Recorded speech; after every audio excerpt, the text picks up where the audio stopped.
Ditres Narkoba Polda Sumsel menggerebek 2 gudang miras di kawasan 10 Ulu, Palembang. Hasilnya, polisi menyita 2.100 botol miras dari berbagai merek, serta 2 pemiliknya diamankan.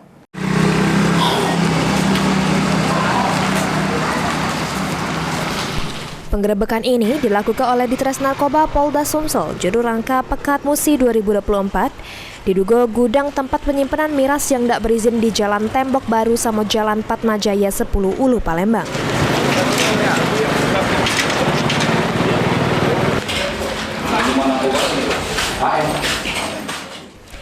Dengan ngerah ke 30 personil, polisi menggerebek ke toko serta kosan punya IS, kemudian menggerebek gudang milik AL.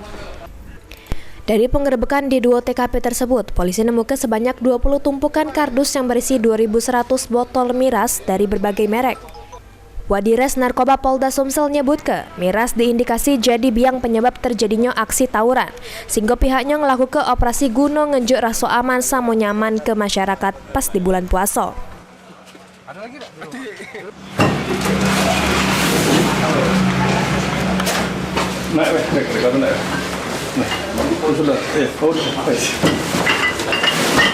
Selatan dalam rangka operasi Pekat, di mana pada bulan Ramadan melaksanakan operasi Pekat, kita menyita ada 114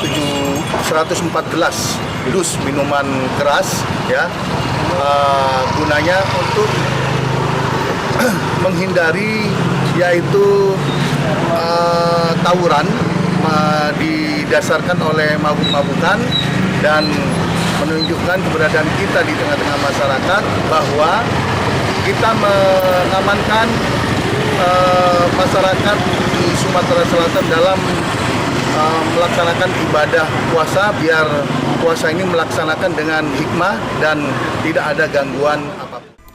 Selanjutnya, ribuan botol miras beserta pemiliknya diamankan ke Mapolda Sumsel guna pemeriksaan lebih lanjut. Mulyadi, PAL TV.